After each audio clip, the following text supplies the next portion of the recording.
So again, welcome back, everyone. I hope all of you have enjoyed the break. We still have to figure out more in the humanitarian crisis which is refugees crisis. Please allow me now to introduce our next speaker, Mrs. Hala from Mateen. Mrs. Hala is a pharmacist and co-founder and the executive director of Mateen organization. Mateen is a non-profit organization focuses on children education, youth development, and women empowerment. Mrs. Hala, we are so excited to hear from you. I don't see her name in the list of participants. I think maybe her name appeared before and now it's not there anymore. Maybe she's having issues. Oh, unmute yourself. I can't hear you.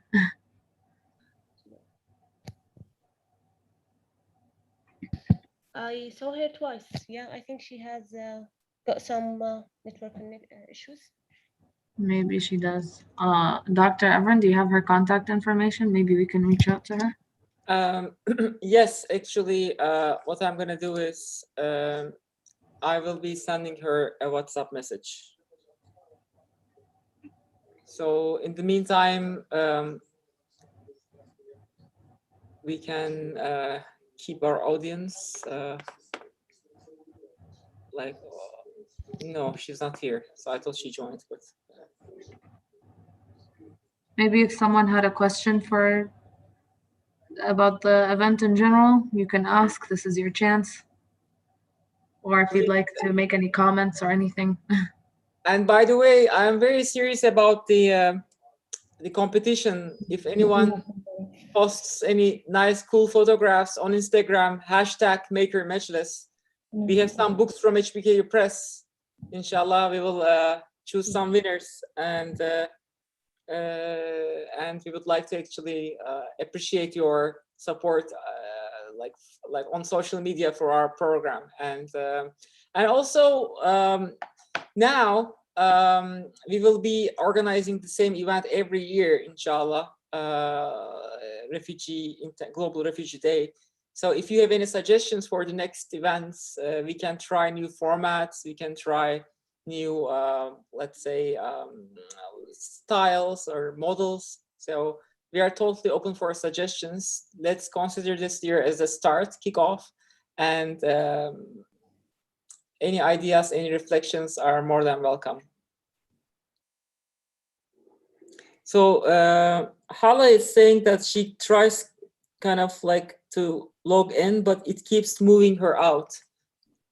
I really don't know what it means, unless there's a problem with. Maybe she has got some network connection issues.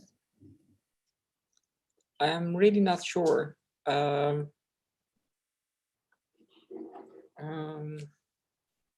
I think we have a question from Japan. No, the Kang loves questions. The Kang loves questions. I know. Okay. I thought he just wanted to ask something. As Bayan raised, if anyone wants to participate or wants to ask.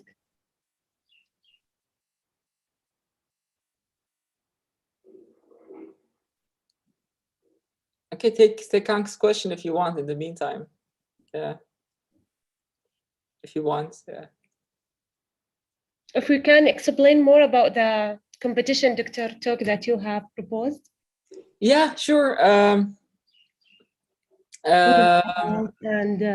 So on Instagram, please, during today or tomorrow or day after, if you feel that there's a nice visual, maybe one of the presentations or the screen or a picture of yourself watching our session, or maybe not yourself, maybe just the picture of your online session on your screen.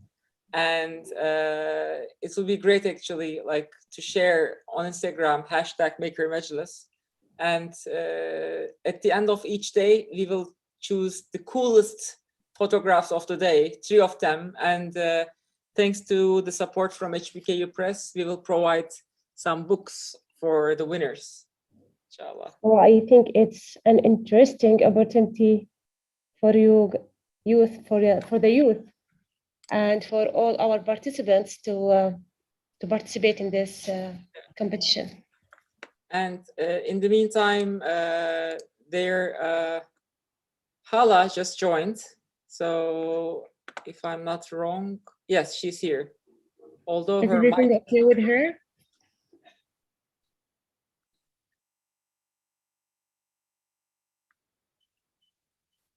yes, she's here. Hi, Hala, can you hear us? I can see you.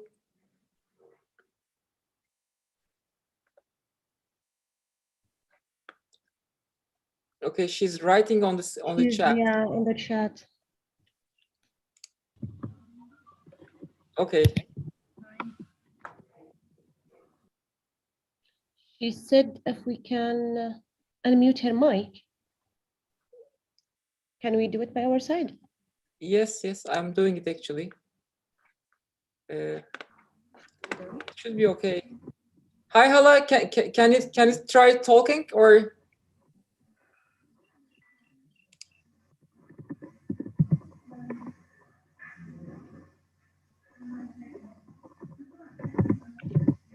Hi, Hala, like we cannot hear you.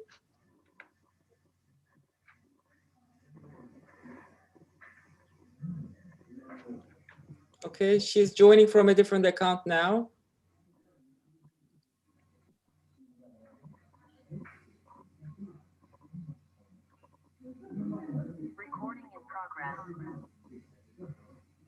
Hello. Hi, Hala, are you with us? Yeah. Okay, Finally. finally. Yeah. That's good. That's good. Thank you for the Great. support. Thank you. I think I'm facing an issue with the mic of my laptop, so I'm gonna join for the audio. Sorry for the confusion, though. Can you hear me? Yes, we can Yeah? hear you. Yep. Oh. We have introduced you so many times. Yeah. I don't Yeah. know what was the issue. It was just getting me out of the conference. So I'm happy to be here again. So we are so excited to hear from you. Yeah. Please share with us your words. Exactly. Yes. First of all, thank you for having me today, and thank you for all this presentations on this day. It was our pleasure to be invited to this and to speak more on refugee situation here in Jordan and how was it affected, whether by COVID or in general for refugee situation. So I'm going to share my screen and we can go from there.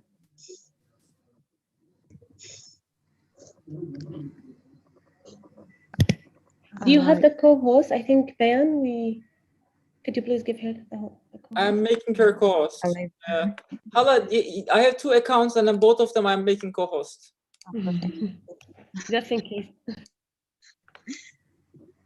Again, sorry for the confusion. Is it working now? Yes.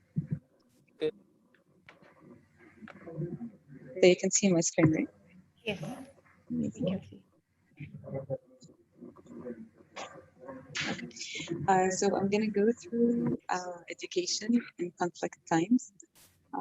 So it's from suffering to achievement. How was it? And how did it evolve? And then with COVID and was like the responses afterwards, so that we can see how things have changed positively and where we should work more. So as you probably know that more million Syrian refugees have been forced to reallocate from Syria to neighbor countries. And as a result of that, a lot of school interruptions have been made, a lot of dropouts also was going on due to that. Why we're going to go through that as well, but like the neighboring countries, the policies of them were not really adjusted to meet this number of refugees at first, and then it got adapted to reach the policies where they were able to adapt this large number of refugees in school in neighboring countries.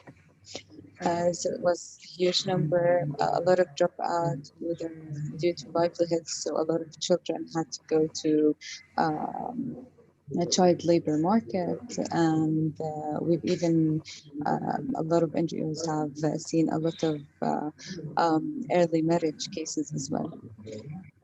So that was also part of the issues that we were facing. So the enrollment have increased through the years due to many policies changes.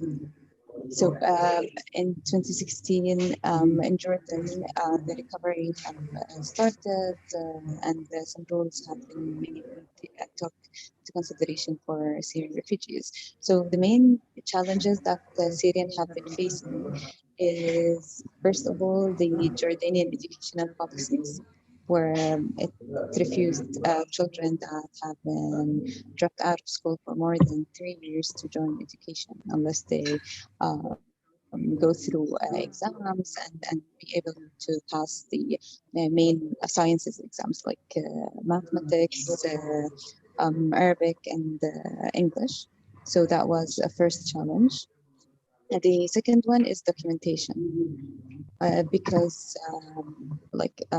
for documentation, a lot of Syrian refugees have left their documents in Syria due to the war, and a lot of them have lost them.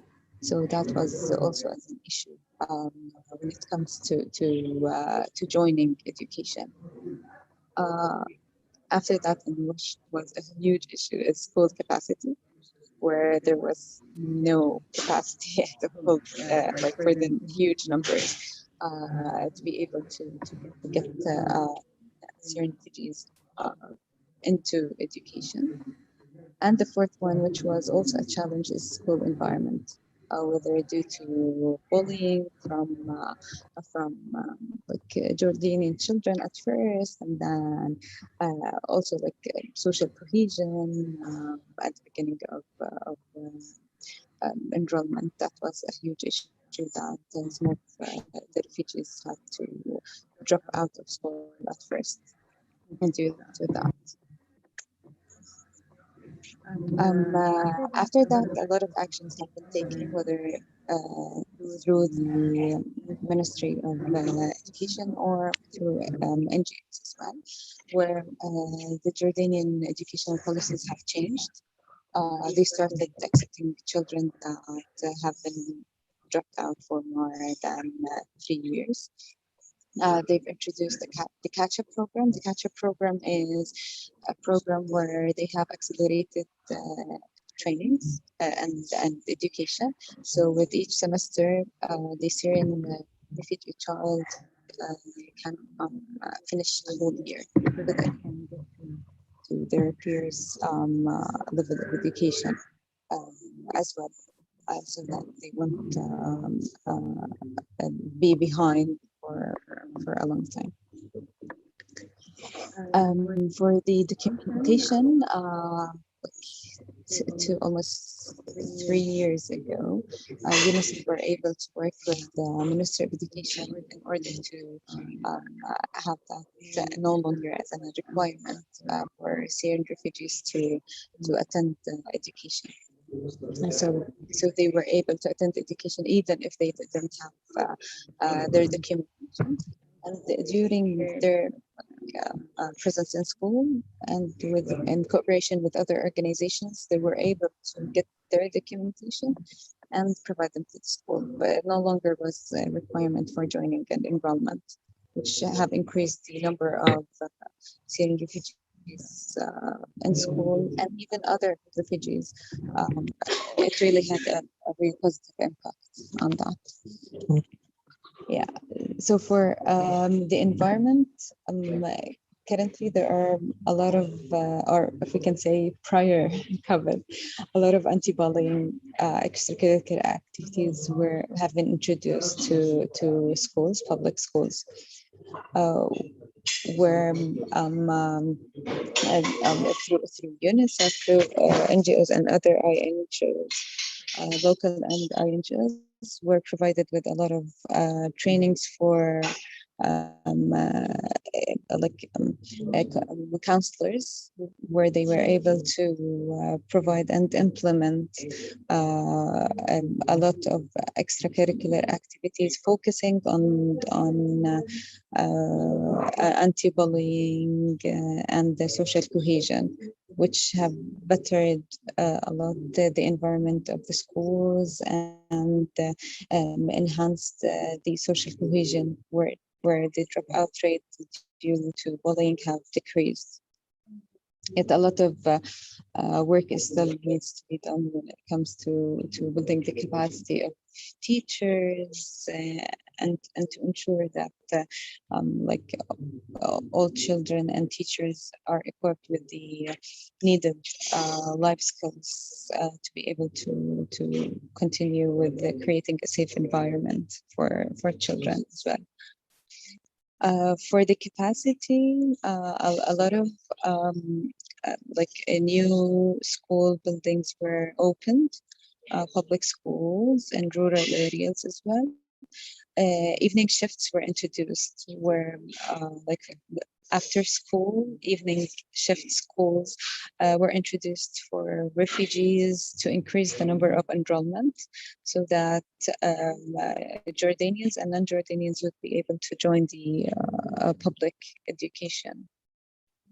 So that was one of the major parts where they were able to get more Syrian refugees enrolled into education.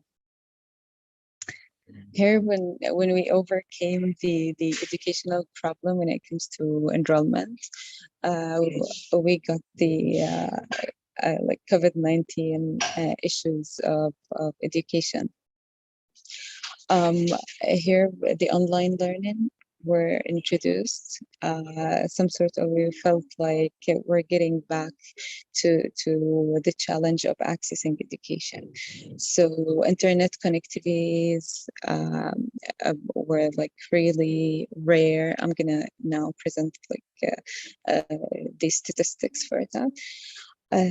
Even access to devices to get to internet was really low among refugees. Um, each family they had a maximum of one smartphone and an average family member of 7, where multiple number of children had to use the smartphone if they had one. So a lot of them didn't have access to smartphones to be able to access to the educational platform. A lot of them, they also needed the educational support because a lot of them had illiterate parents. Or parents, they weren't able to support their educational level in basic sciences, especially mathematics and Arabic. For what was also an effect was the livelihood effect on the parents. Main working, if we would say, type for the children, for the parents, was informal workers, so that they didn't get any kind of support from the social security. So when the restrictions of COVID have arisen, a lot of them have their working hours minimized.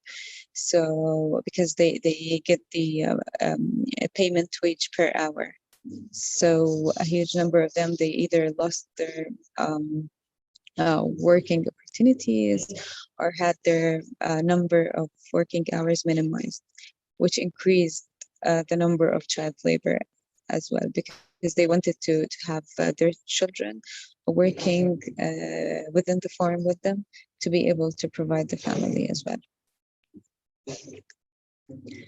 So this study have studied the effect of COVID and the accessibility to education through the online education.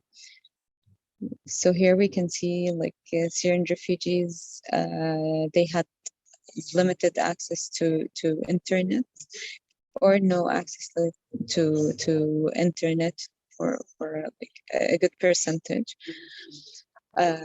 This is also have included those families who had one device and one family member had access to internet. So here, DERSEC platform is the educational platform that is a part of the ministries. It's the official educational platform.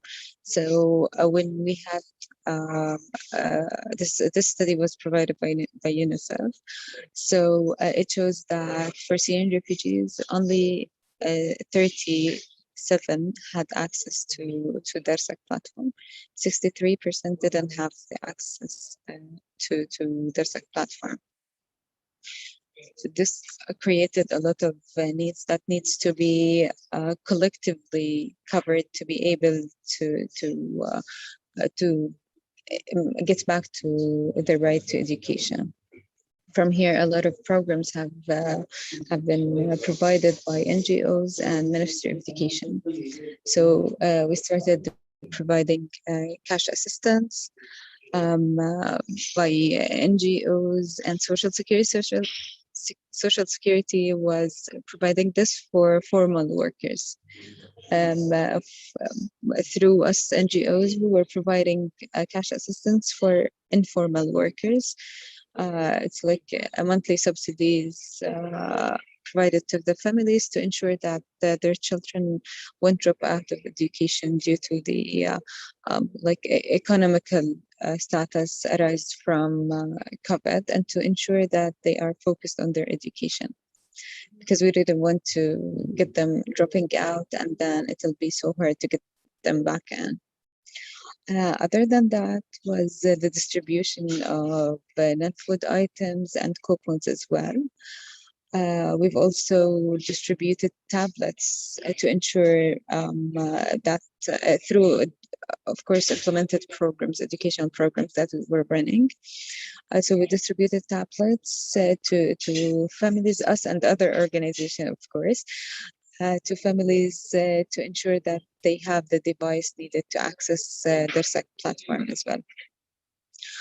For the Ministry of Education, they opened the computer labs at the schools in rural areas, yes, to ensure that students can access their platform even if they don't have devices or they couldn't get devices from the distributions, because there are still needs. Like a lot of NGOs have distributed, but there's still need for tablets and devices in general to be able to access their SEC platform. For the providing the support needed through NGOs, we were able to provide the learning support services needed for children to be able to get them the support needed that their families can't provide. So from there, we got to designing these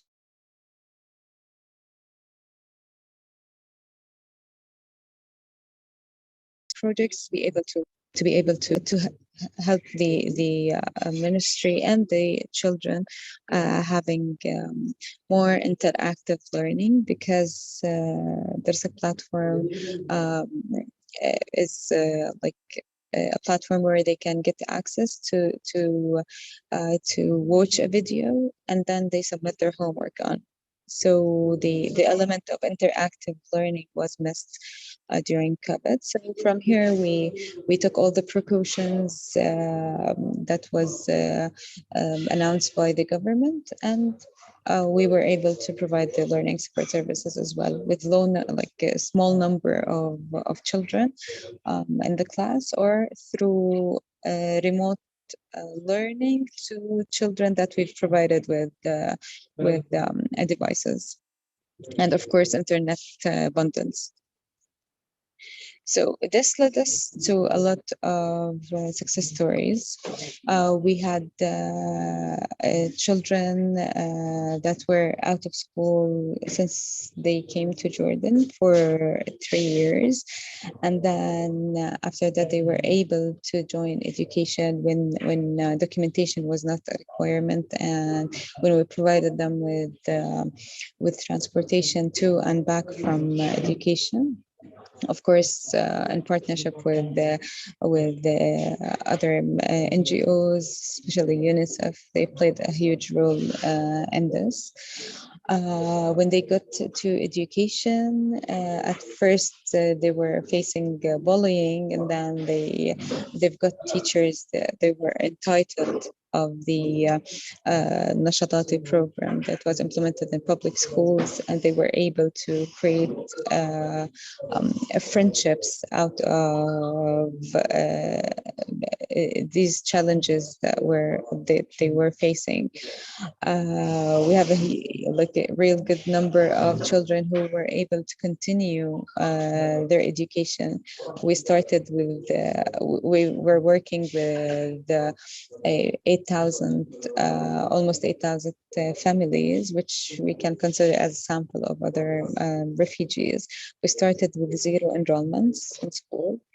Currently, that was 3 years ago. Currently, we have almost 2,000 children enrolled into education.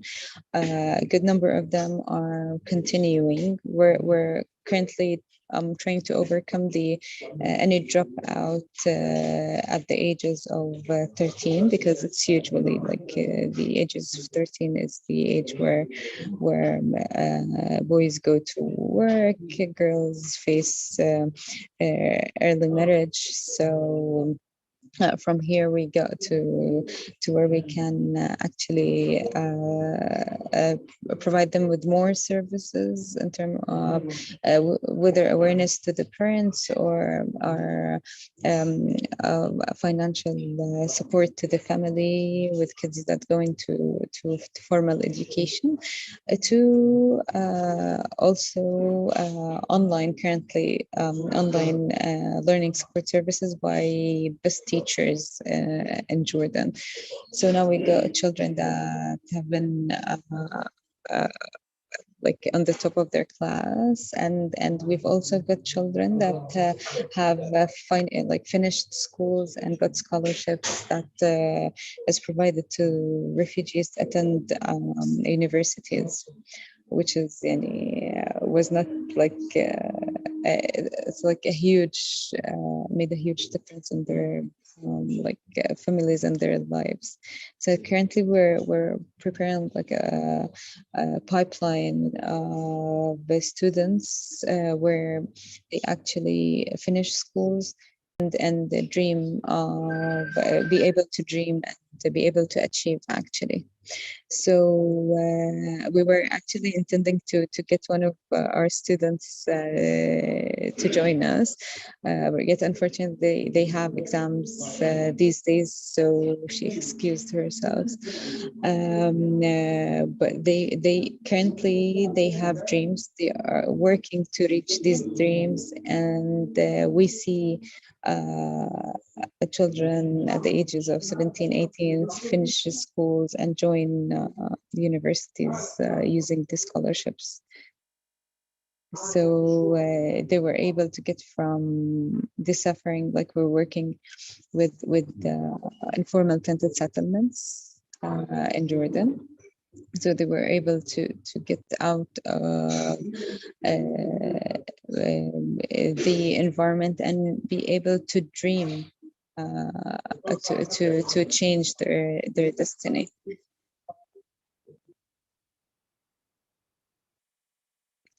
So yeah, this is a brief on how it was, how it went through, and post-COVID, how did it look like, and how it was achieved. So please let me know if you have any questions.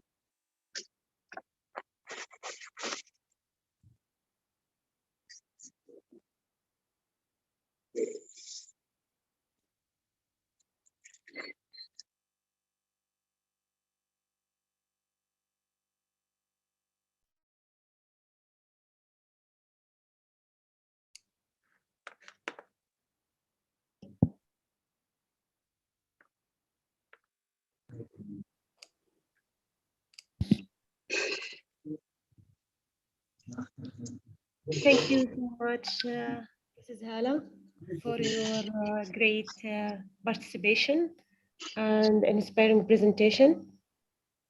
Thank you. So please allow me now to introduce our next young and enthusiastic speaker, Mrs. Alina Zaman Khan from HBCU. Alina Zaman works as a research assistant at the College of Islamic Studies at Hamad bin Khalifa University. And it is the founder of the social enterprise called Qatra. She has got her MA degree in Islamic and Global Affairs from the College of Islamic Studies at Hamad bin Khalifa University. And she has great information and background in the field of teaching, research, and administration. Alina's presentation will be about how her integrative lab research evolved into a social enterprise. Alina, floor is yours, please.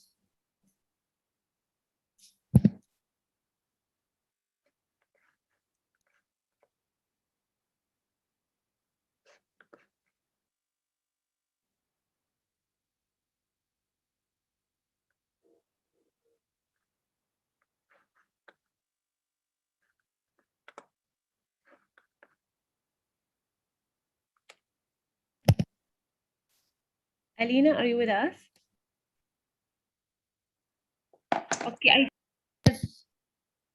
Okay, I think if we have like any question from you guys, please just go ahead and raise your hand or just write on the chat box so that we can negotiate and get to your questions before Alina. Actually, Alina's time at 3:30 p.m.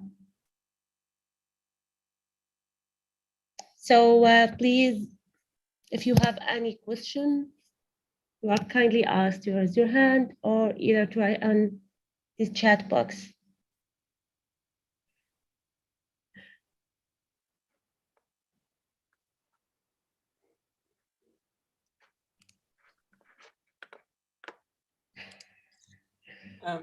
Actually, I can briefly talk about a bit more about the way I got to meet Hala, and then afterwards, like this introduction actually turned into like an invitation of her to our program. And so Hala is one of our students in the collaborative program by Graduate Institute of Geneva and Hamad bin Khalifa University. This is an executive master's degree in development policies and practices. And we are leading the one of the 6 hubs of this program. So I believe that this was a great opportunity for us to get connected. And now also I see various comments in the chat box showcasing that there is a high need in terms of bringing the perspectives of not only the large organizations that are in the area of humanitarian aid or relief or development or peace building, or any organization revolving around the issue of refugees in general, or migrants or asylum seekers in general. Actually, I'm talking more conceptually, but also the perspective of small and medium size organizations and their experiences and their challenges and their success stories. So that is why I'm really super happy about Hala's contribution. And I'm also very happy that she is in our program and graduating in a couple of months.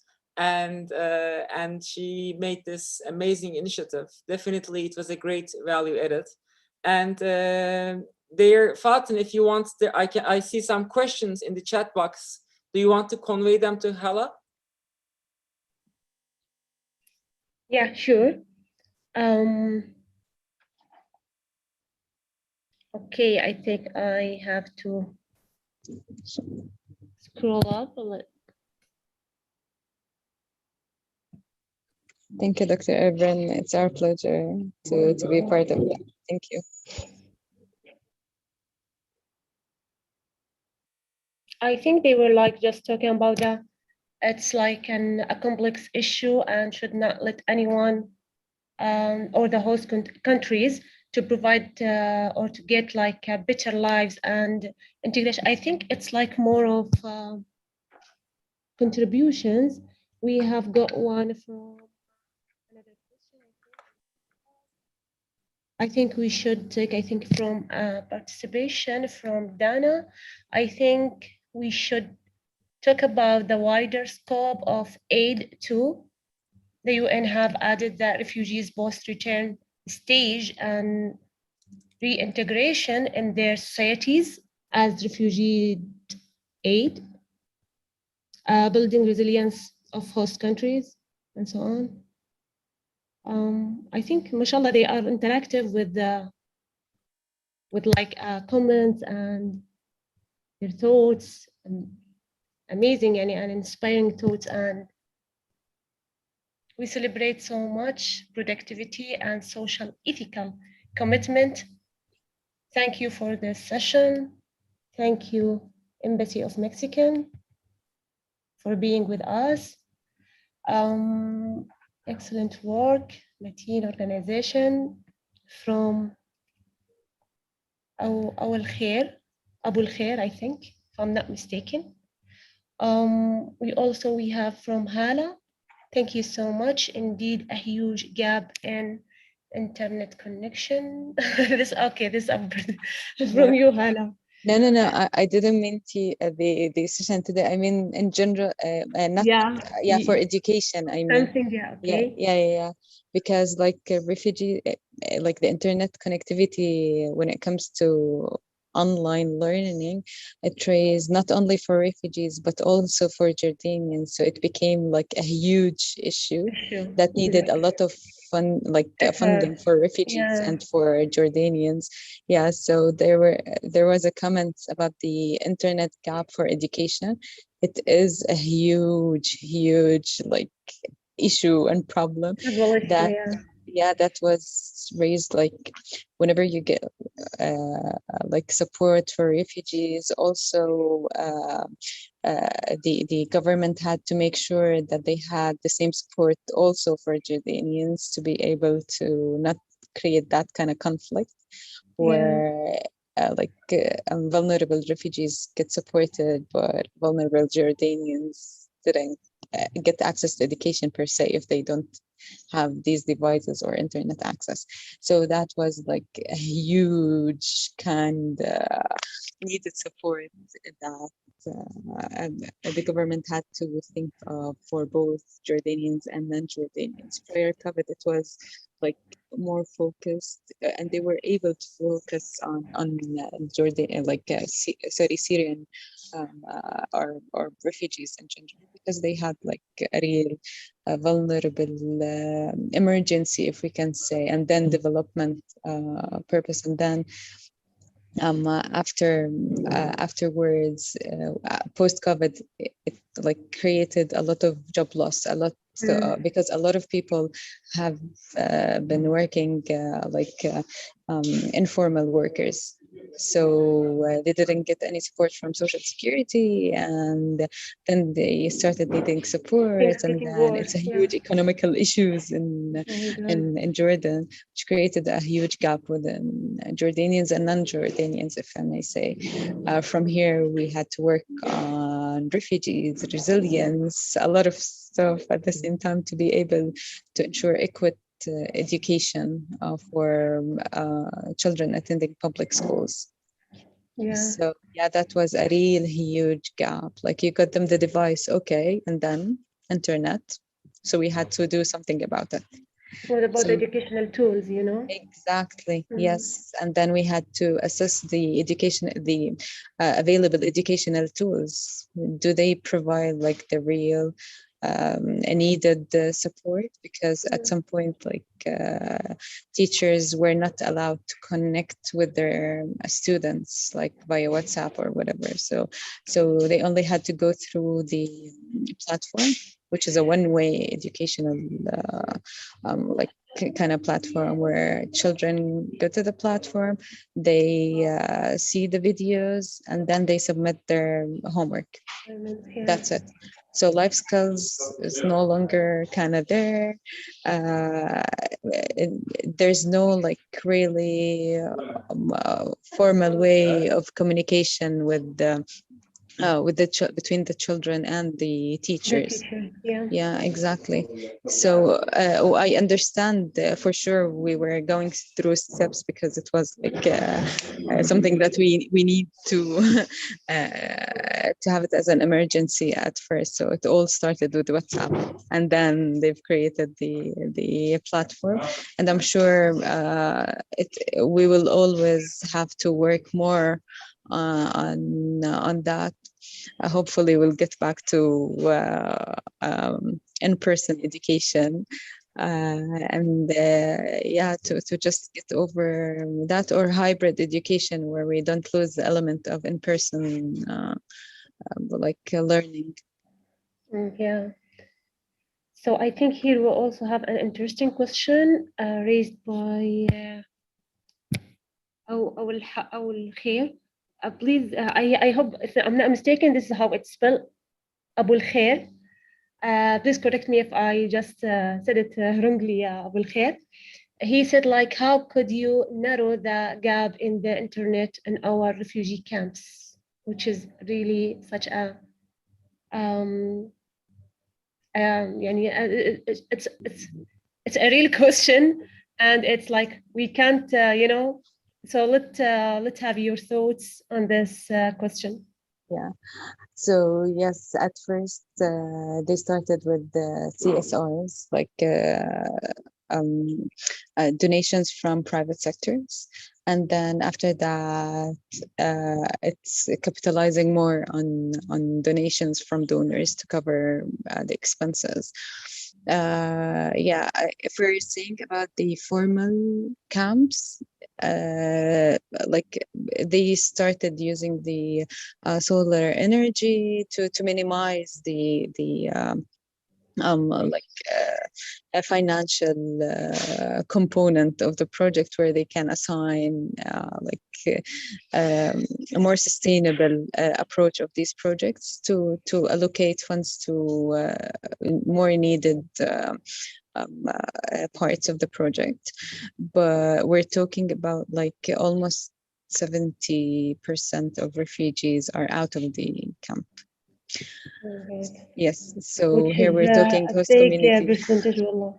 Oh my God. Yes, here. So it's more of host community, more of like wanting to work more on really building whether livelihoods, or thinking differently, how we can do prioritizing of who can afford internet per se to get online education. And like for us, like in our program, the learning support services, prior providing beneficiaries with tablets.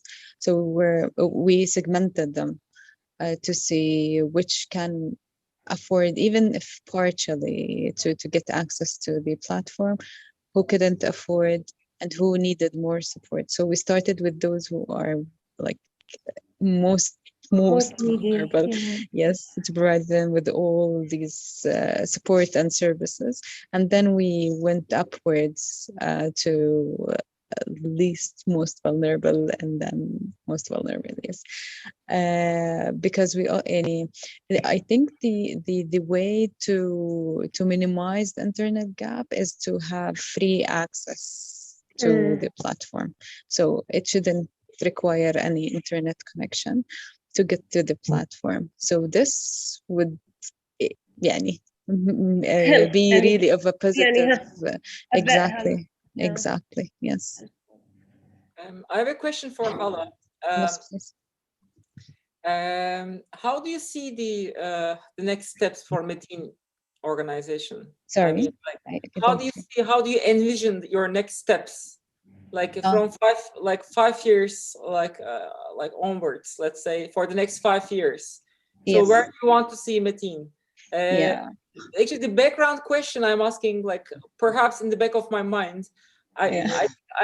I'm kind of like really inspired by some of the discussions in the chat area.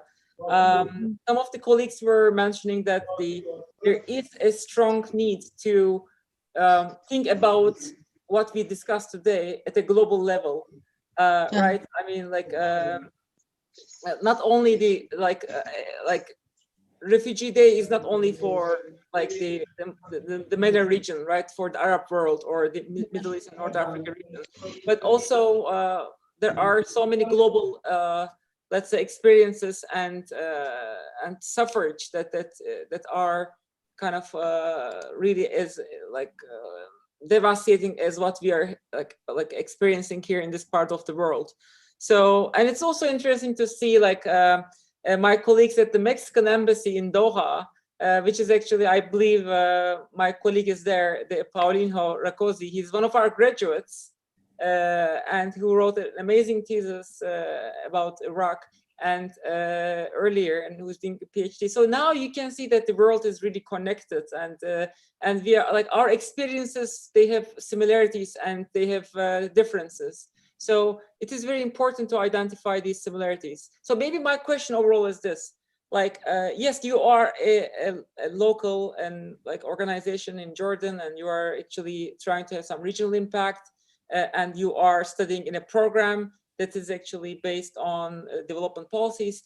But when it comes to this idea of globalness, do you see any similar organization with a similar mission? Do you learn from the experience of others globally? That's my question. Yes. So what we built on in Mateen is more of collaboration than having an idea that is already there, created again. So what we usually do is that we assess the need, and then we search for organizations, whether regionally or even globally. Of course, we use like local level, regional, and global level to be able to ensure if we can collaborate together if there's a solution out there, we can partner together to ensure that we can implement it here in Jordan. And if there was not, we can work with other organizations to build a solution. So our like main focus here is creating an equity educational level for most vulnerable children and ensure their well-being. So currently what we're working on, because we believe that education won't get back to what it used to be, even if it got back like to in-person education. It won't really be 100% in-person education. There will always be an element of online education. So what we're working currently on how to ensure that education that is provided for most vulnerable or in public schools is with high quality. Quality, when I'm saying quality, is to ensure that the child is ready for the actual life, which is having the basic life skills, being able to have critical thinking, problem solving, so that I always say like our current educational system is a lot of based on memorization.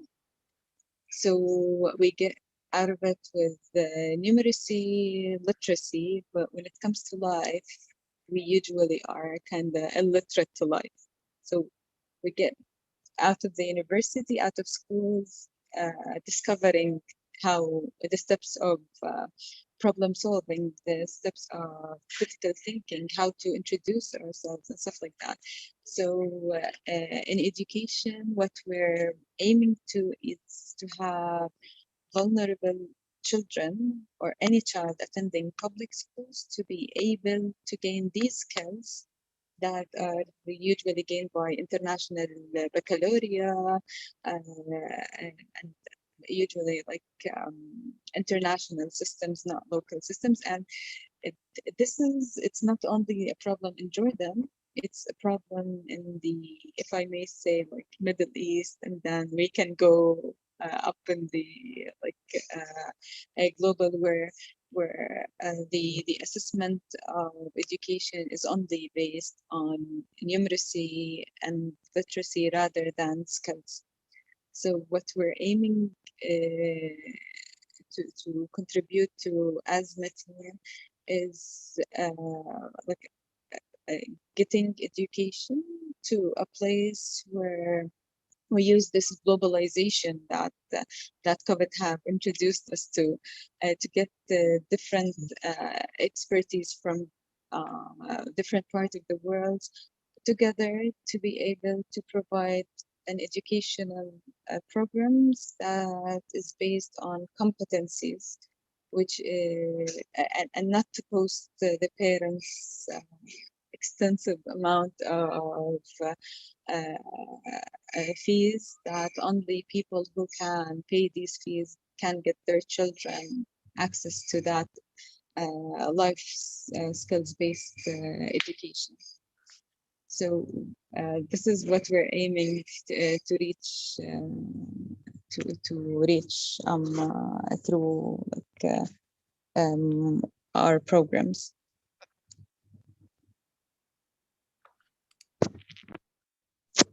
Can you hear me? Yes, we can. Yes, we can.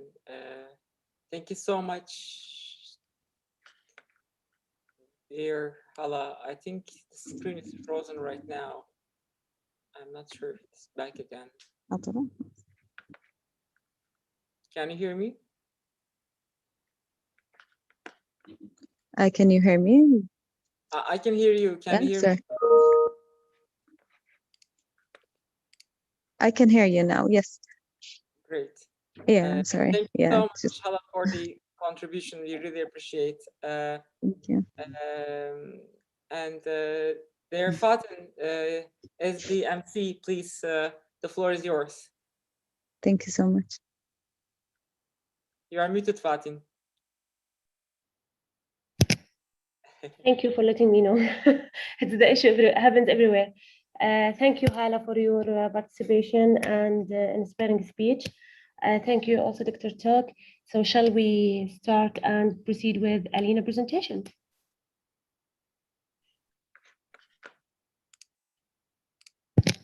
Okay, so as I have just mentioned a few minutes ago, Alina Zaman works as a research assistant at the College of Islamic Studies at Hamad bin Khalifa University, and she's the founder of social enterprise called Qatra. She has a great background in the field of teaching, research, as well as administration. She has got her MA degree in arts and Islamic global affairs from the College of Islamic Studies at Hamad bin Khalifa University. Alina's presentation will be about how her interactive lab research revolved into a social enterprise. Alina, please. Finally, floor is yours. Okay. Assalamu alaikum wa rahmatullahi wa barakatuh. Bismillahir Rahmanir Rahim. Rabbi shrah li sadri wa yassir li amri wahlul 'uqdatam min lisani yafqahu qawli. Rabbi zidni ilma, Rabbi zidni ilma, Rabbi zidni ilma. My name is Alina Zaman Khan, and I'm a proud Pakistani. Today, I will be talking about a project that is very close to my heart, a project that I've been dreaming about since December 2019 and is now finally turning into a reality today. So here is our journey from an integrative lab to a social enterprise. So during the beginning of my master's program in Islam and Global Affairs at HBKU, Dr. Evren Talk said this: I want you all to create research projects that won't just be stacked in the cupboard, but projects that will have an outcome, that will be able to create an impact. And with this, he asked us, do you know what is social entrepreneurship? At this moment, I was just thinking to myself that how, like, on what page is he? How is this going to happen? And I'm someone, I would get anxiety just by hearing the terms, any of the terms related to business. And with this, he explained the scholarly definition of social entrepreneurship, the field in which entrepreneurs tailor their activities to be directly tied with the ultimate goal of creating social value. In doing so, they often act with little or no intention to gain personal profit. So at that time, I had no idea that I would be where I am today. And so to begin with, I would like to give special credits and special thanks to Professor Dr. Evren Talk, because if he hadn't said this at that time, maybe it wouldn't have created this spark or this curiosity that would have made me walk on this path. So one of the key components of the Islam and Global Affairs program is the integrative lab research. And this is what personally attracted me to the program.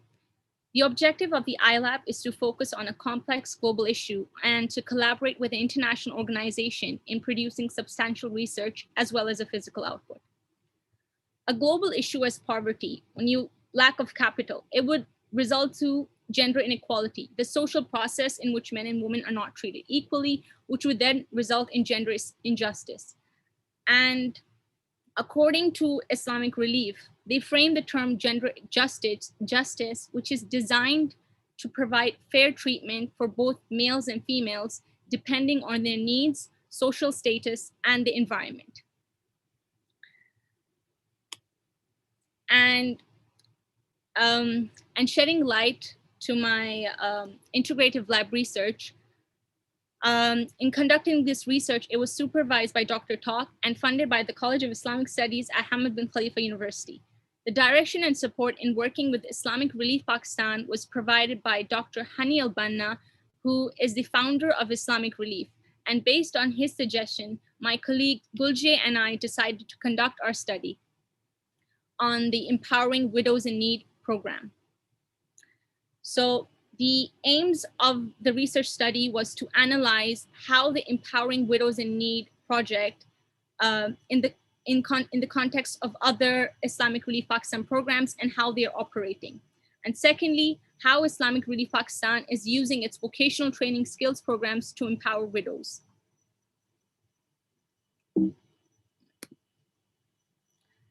Islamic Relief Pakistan's program, the Empowering Widows in Need program, was basically providing women a livelihood so they're able to sustain themselves by giving them training in either stitching, salon, or embroidery stitching.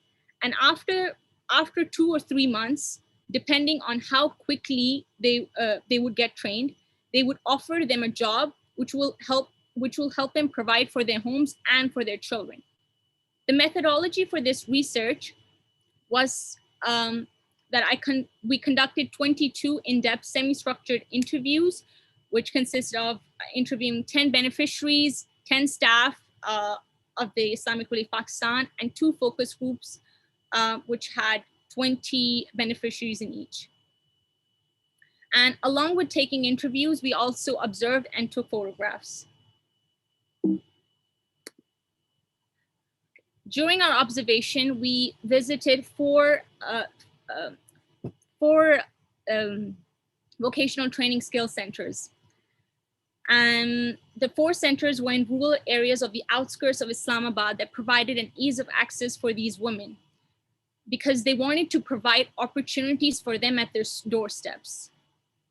The 4 centers consisted in Barakau, training women on embroidery stitching and salons training, Nasirabad, training women on embroidery stitching, and Khayaban Industrial Stitching Center, and lastly, Pir Wadhai, providing women with salon training. After the field research, we combined the data and obtained results through qualitative data analysis and content analysis.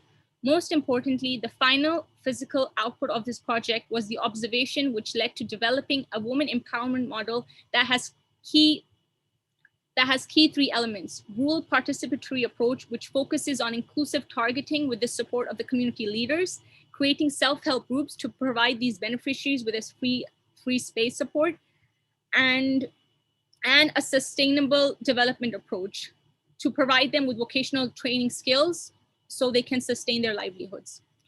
So the key findings was that Islamic Relief Pakistan is training these women in new skills so they gain the emotional, mental, and physical empowerment, which will help these women to maximize the potential within the boundaries set by society.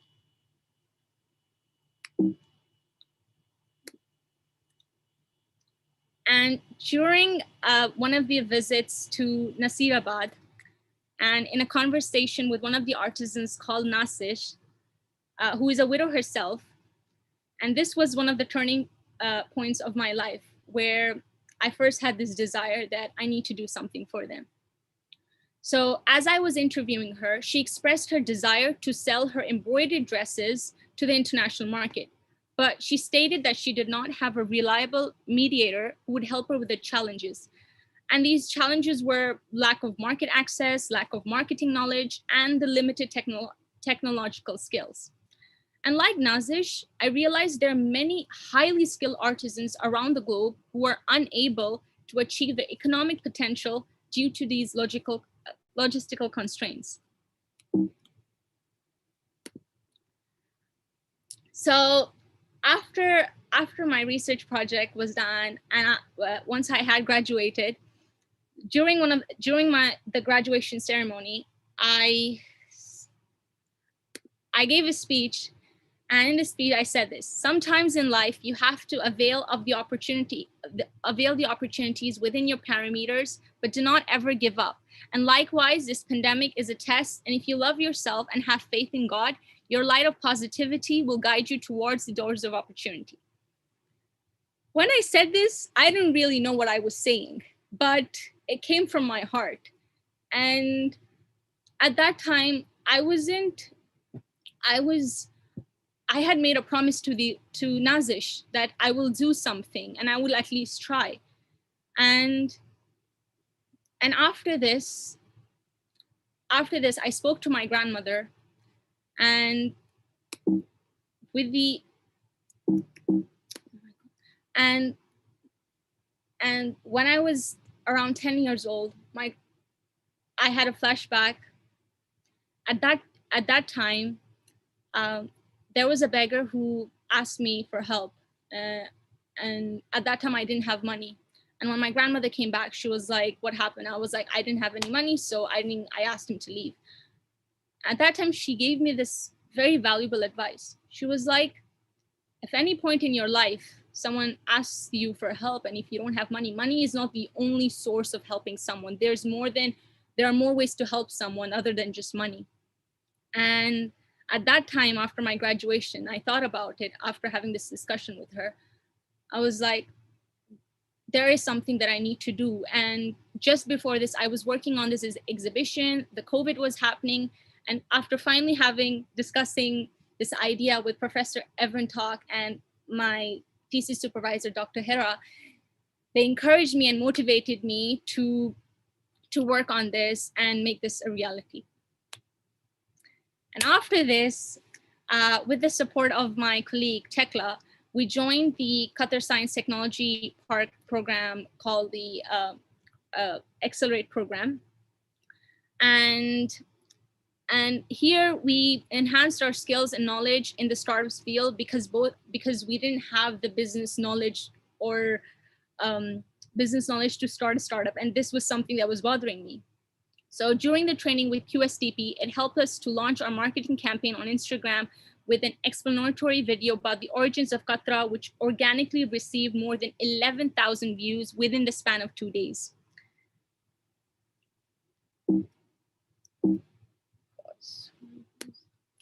And Qatra is an example, and this is how Qatra happened. Qatra is an example of social entrepreneurship. There are more ways to support the ones in need, and I chose this path in providing artisans with a platform to implement their craftsman skills in producing high quality and unique handmade products to empower them and sustain their livelihoods.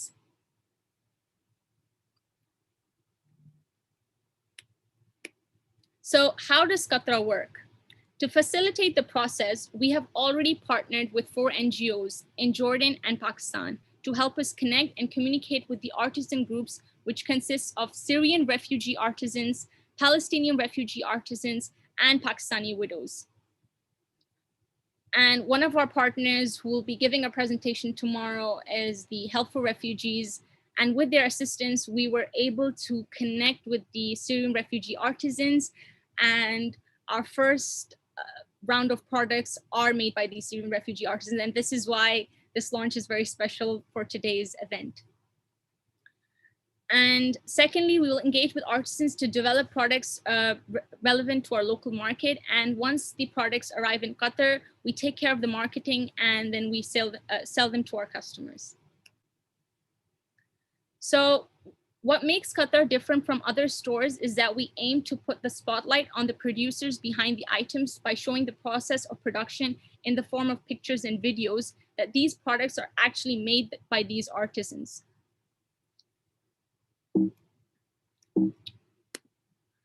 So now, to launch the first round of products made by a Syrian refugee artisan called Nada. Nada is a Syrian refugee artisan who migrated to Jordan with her family in 2013. She learned the skill of making beaded bags through a local cultural center. And with the help of her husband, she's able to make around 4 bags in a month. And this is why with our launch, we are not a mass production business. It's slow fashion and it's ethically produced. So it will take some time, but once we start connecting with more families and more artisans, we'll be able to have a larger group of products.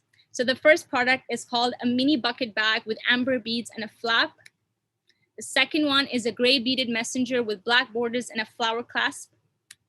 The third one is a beaded purse with alternating black and gray geometric design. And the fourth one is a brown beaded mini structured tote bag. So with Qatra, right now our aim is today is a test for the next couple of weeks. It is a test run. And once we officially attain the next license, we will then be launching more products. And because we aim to sell products that are ethically produced, that are based on our values of creating high quality and unique products. And the most important thing, we are for nonprofit. So the profit margins we will be keeping is 30% to sustain the business. And with this, inshallah, we hope to make Qatra a big success. So we're able to make an impact in each and every single artisan's life. Those who want to learn a skill or those who are highly skilled and would want to sell their products would be able to use our platform and make use of this opportunity. And so the launch of the first round of beaded bags made by Nada you will be able to buy them tomorrow at 4 p.m. from the Education City Marketplace platform. And in collaboration with Snunu, your products will be delivered to you at your doorstep. Now, I would like to start by thanking some people, and without them, Qatra wouldn't have happened and I wouldn't be here today. So firstly, I'm very grateful to the support and opportunity provided by Hamad bin Khalifa University and Professor Everin Talk. and Maker Majlis for giving me the chance to present this as the launch of Qatra, and as well as my colleagues and my family, my friends, and my inspiration, my grandmother, and my team who have helped me to make Qatra happen. Introducing the Chief Financial Officer Farasha Jalil, the Chief Marketing Officer Fahmida Naheen, Chief Strategist Officer Haytham Qadir, Chief Logistics Officer Nahla Fahmi, for support Zurva Khan, Chief Creative Officer Zinira Sheikh, Chief Media Officer Jawahar Al Majid, and Chief Design Officer Amna Zad, and I will be the CEO of Qatra. And like every Qatra, from the beginning up until now, there have been many friends and colleagues who have supported me, but they were unable to continue on this journey. And I would like to thank my colleagues Gulji and Tekla, who supported me during the research and training phase, but due to some other reasons, they are unable to continue on with this. But that will be all for now, but please do follow, support, and share, and join us on this journey of making an impact in the lives of artisans around the world. Thank you so much. And if anyone has any questions, please raise your hand. Actually, the inspiring presentation. If any of our participants have any questions,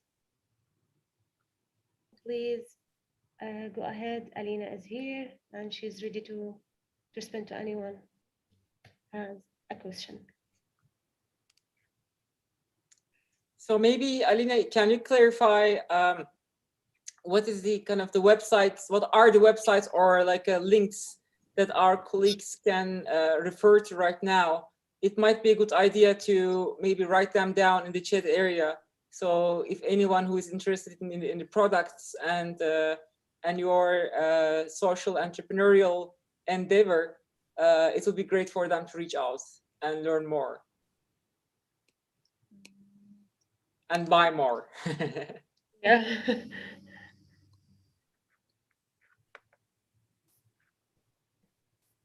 It's just still with us. Yeah, so I created so you can. So if anyone would like to follow us on Instagram, the handle is Qatra_store, and if you and on the platform of the Education City Marketplace, there will be a page for us, Qatra Store, and it will be launched tomorrow at 4 p.m. and you will be able to buy your products. And because tomorrow we'll be having a special session by one of the refugee artisans' husband, and because we are partnered with the Help for Refugee, so that is why we'll officially start selling our products tomorrow at 4 p.m. And okay, someone just asked, could you deliver the items to the UK? So our current plan is we want to establish ourselves within Qatar, and then after that we aim to expand internationally and start selling products. So inshallah, this will be down the line, but not right now. It will take some time.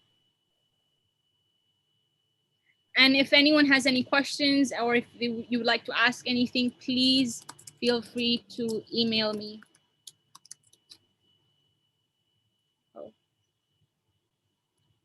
So that's all. Thank you very much. Thank you, Alina. I'm wondering if Mrs. Noura Al-Thani from Solitic is ready for her presentation. Let's wait, Fatima, let's wait a little bit more about questions. Maybe some colleagues are thinking and maybe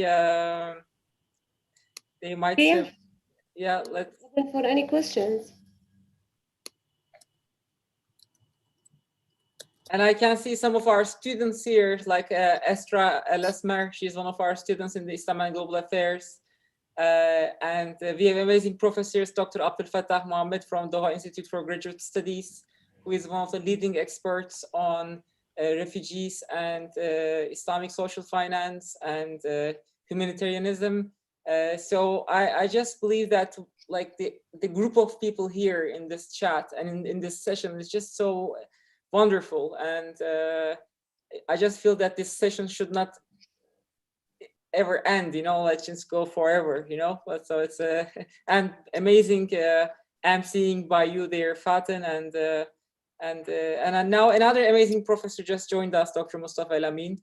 So yeah, I think there are no questions. I just tried to get more time, but I see that maybe it's a long day and many of our colleagues are tired. So if their Noura is okay, I think let's move on. Yeah. Sure, of course. Okay, just allow me a second. I think Fatin will do the introduction. She's ready, yes. Yes. Yes, I'm here. Yeah. Okay. Hi, Noura. Hello, hi, everyone. So my name is... Yeah, okay, go cool. ahead. Okay, okay, great.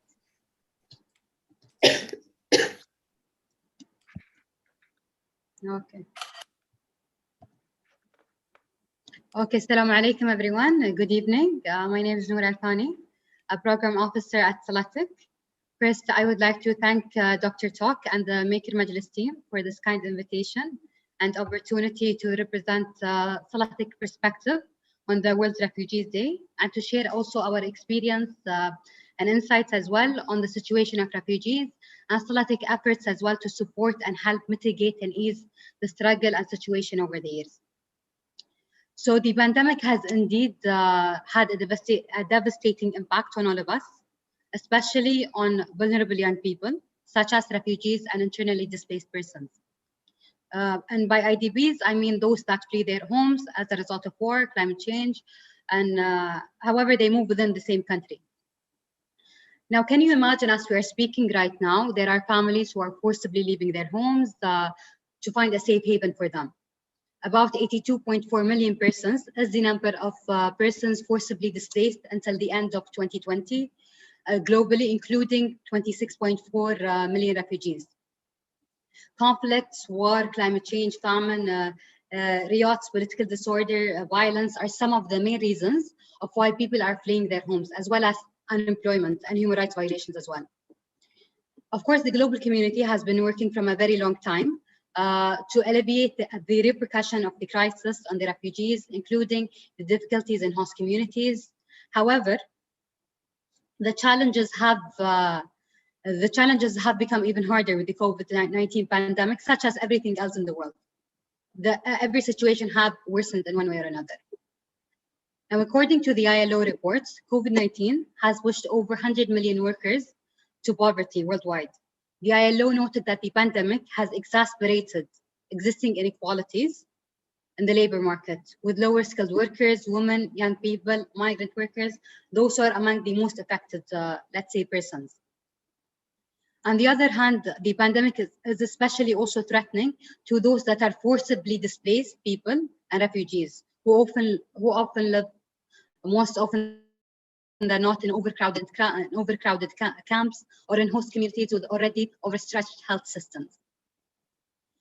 With that being said, the current situation of young people honestly demands and calls for immediate response and joint forces to curb the effects of the pandemic from all stakeholders, including international organizations, governments, financial institutions, civil society, the private sector, and each, let's say, agency to basically come up with innovative solutions to help refugees and empower them economically and socially. Now, allow me, before speaking about Salatic role to support refugees, to provide a small brief on Salatic and what we have been doing so far to support refugees and IDPs over the years. Salatic is an international social development, socio-economic development organization that works globally to connect youth aged from 18 till 35 to job opportunities and jobs. Salatic works with several of its local, regional, as well as international partners to provide young people with the appropriate resources required for them to establish and grow their own businesses and enterprises, especially in the countries that are affected by war and conflict. Until the end of 2020, Salatic has been able to employ over 2 million young persons globally, including refugees and IDPs. And we are currently working with our partners to also employ over 5 million jobs, hopefully soon. Now, in the wake of the refugees crisis, Salatic has partnered with many UN agencies, governments, institutions, and NGOs to implement specifically designed programs to empower refugees in the host communities and IDPs. For example, well, as some of you may know, most of the refugees are currently coming from countries such as Syria, as they are host now up to about 6 million refugees worldwide. So Salatic took the initiative and began working with partners to help alleviate the economic situation of Syrian refugees. One of the good examples where we basically intervened and helped alleviate the situation of refugees is where Salatic basically back in 2008 signed an agreement with the UNHCR to join forces and implement programs for refugees in Syria and Somalia. The project was implemented in multiple locations inside Syria and Somalia. The project activities included rehabilitation of 4 bakeries in rural Damascus, Dar'a, as well as other areas, as well as the rehabilitation of irrigation systems and supporting those that are the returnees with various areas such as Raqqa and Tartus. Another program I could also mention is in Somalia. In Somalia, we have a project called Support Rehabilitation and Employment for Somali Youth, aged from also 18 to 35.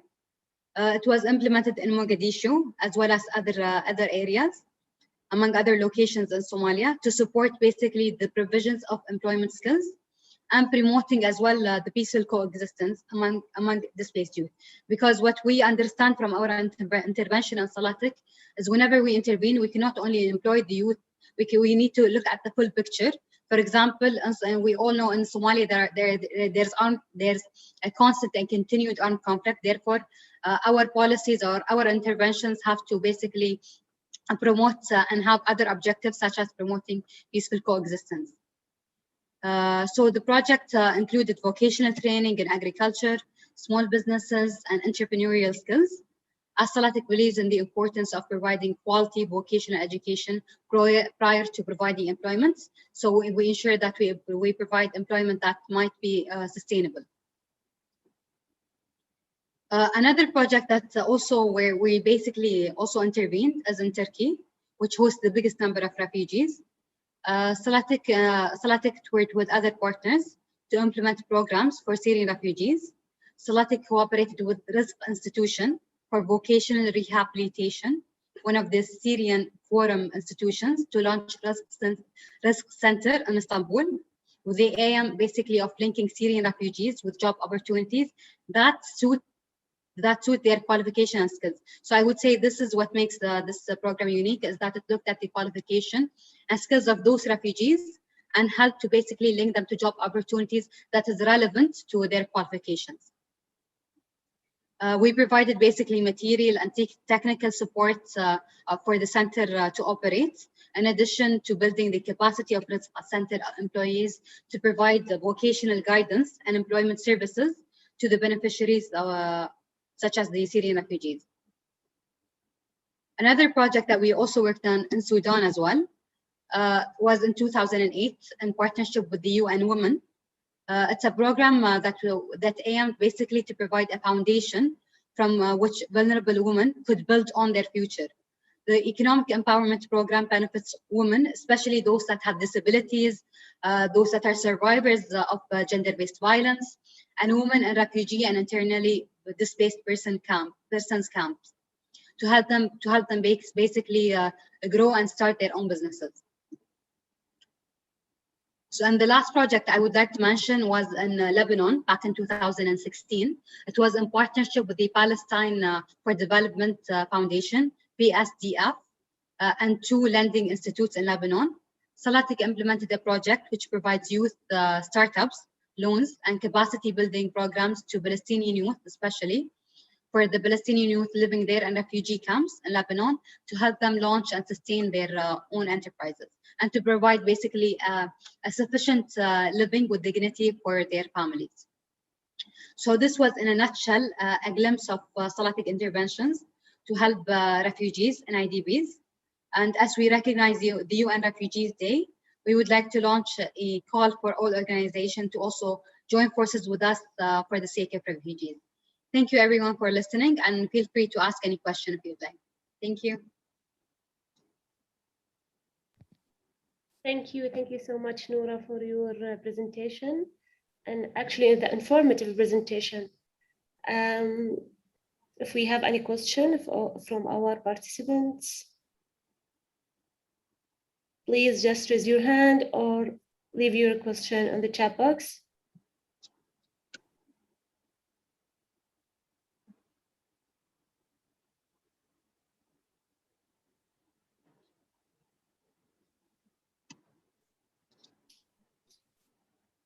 Okay, I think Abu Khair is raising his hand. I don't know if he's just trying to participate. Please, if you would like to share your question with us, go ahead, please. Thank you very much, Fatina, and thank you, Noura. My name is correct. It's Abu Khair. You can call it. Alhamdulillah. Wallah, I was about just to ask you, am I pronouncing correctly or not? Oh, that's correct. So I think you've given us very enlightening talks until now, and I'd like to thank everybody for their contribution. I am a chairman in Kafil Aid, and it's a very small organization. We have very big projects, and what Noura was saying was exactly what we're doing actually. It's all about vocational training. So my question to Noura will be, how do we link your organization to the UK organizations which are a bit behind with the vocational training and having a sustainable projects that can make a difference to the refugees? Thank you very much. Thank you. Okay, so basically to answer your question, we do provide vocational training. However, I'm not sure about, but you can also brief me more on your organization later. I can leave my contacts here. However, in Salatic, the way we intervene is that we do provide the vocational education. However, this vocational education has to be followed by job placement, because this is how we measure the impact in Salatic. The youth that got the training need to be placed into jobs to make sure that they do generate revenue afterwards.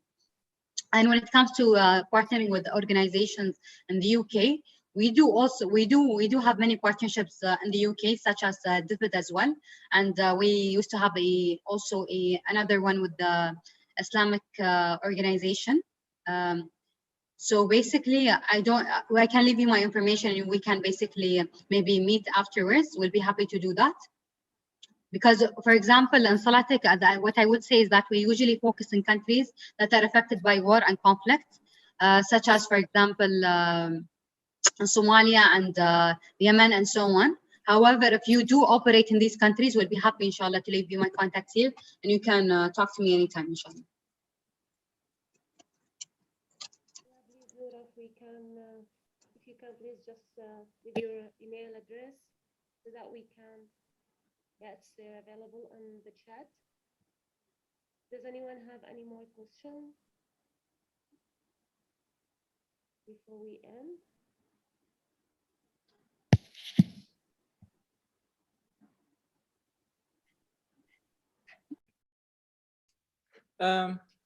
Are there Have anything to talk? because your voice is actually slightly lost there, Fatin. Maybe it's the microphone. That is why I wanted to repeat it. Maybe at the end of the event. Yeah, maybe your microphone is tired. Yes. You know? That's a possibility. I have to indicate that I don't know how in the past how many years Silatek has always been a marvelous partner to us. In the first Maker Majlis, and before that in the first Maker Space in 2018, even before that, under so many different leaderships, leaders who were the CEOs of Silatek, they always supported us, and we definitely Silatek has a very strong role in the whole ecosystem. And also it's important to mention that Silatek has a very strong regional impact, and supporting so many enterprises and small and medium enterprises and other organizations in so many different ways. It's such a kind of like an organization, I believe, cultivating entrepreneurial mindsets and also helping organizations grow, and at the same time promoting socioeconomic development and inclusion. So therefore, it was such an honor for us, and also we are so happy that Silatech is now represented in this amazing event, and we are so honored. So special thanks to their Noor for her presentation, and Noura for her presentation, and also I know that maybe if Noura could talk a little bit more about what has happened 2 years ago in, if I'm not wrong, it was in Vienna, or I think it was in Geneva, when Her Highness Sheikha Moza bin Nasser, she put a new target for creating employment opportunities. I think it was 5 million. Maybe it might be a nice idea to talk a little bit more about that process there, Noura. Yes, absolutely. Thank you, Dr. Talk. Honestly, our partnership with the Maker Majlis and with the HPK was a partnership that we highly value, and inshallah it will be continued and supported actually by even the new management in Silatech. So just to give you all a small brief on what happened in Geneva, March 2019, as we're celebrating 10 years of the establishment of Silatech, since we were established back in 2008, and we were also celebrating employing 1 million youth. So ever since 2008, Silatech did not focus only on employing youth by providing them job opportunities, but we also, I think our mandate was more expanded. We were basically focusing on vocational education itself. We focused also on job creation, and we also focused on research. However, ever since 2019, and by Her Highness' quest, we needed to be basically more global, because in the past we focused on employing youth in the MENA region only. Because Silatech, when it was established back in 2008, the main aim and the reason why it was established was basically to help employ youth in the MENA region. However, back in 2018 and in 19, Her Highness said now we need to expand globally and help youth all over the world, since people and youth all over the world are losing their jobs and in need of being employed. So that's why we expanded since 2019, and now we're global, and now we're working toward a very ambitious goal of Her Highness, which is to basically employ 5 million youth by the end of 2022, and to focus on the employment of youth. Because we do realize that providing vocational education in itself only is not sufficient. We do need to link youth to the job market, because this is what they need. They need to make sure that they generate a revenue that would help them basically survive and provide for their families.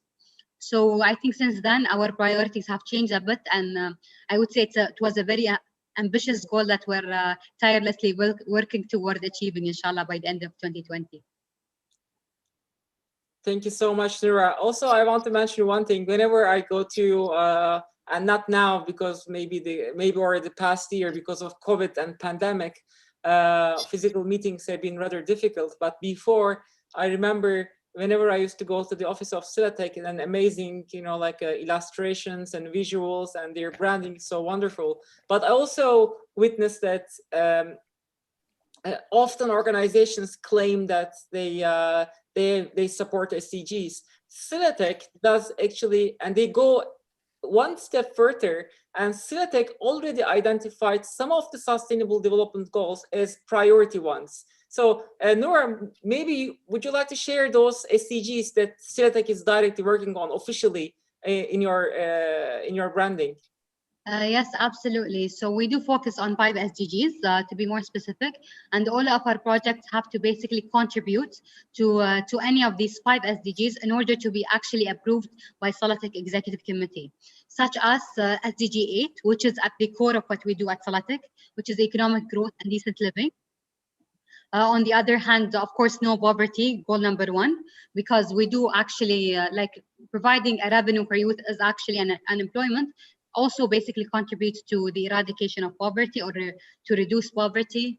We do focus on women, gender equality. Some of our projects focus on women especially, and the empowerment of women, since, as you know, in many of the places, women do have less access to the job markets usually. So we do focus on them, such as the project I mentioned for in Sudan, that was basically targeting with UN Women, that was targeting providing providing like loans and capacity building for women entrepreneurs to start and grow their own businesses.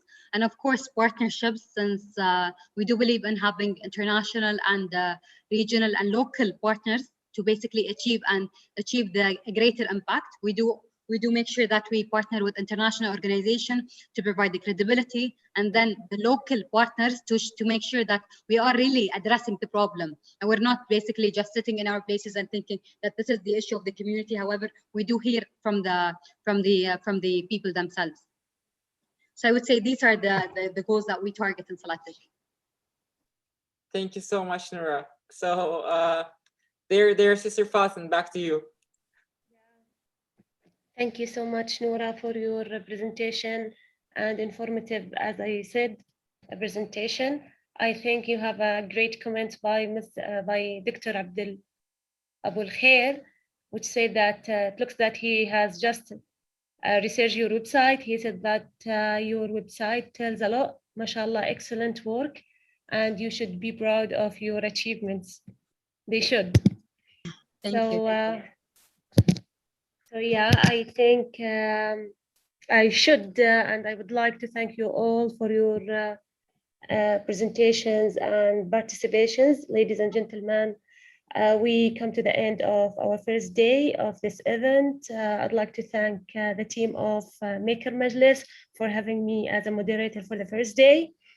I hope you have found that the morning's presentations informative and useful, inshallah, especially in the field of humanitarian, I mean specifically on refugees.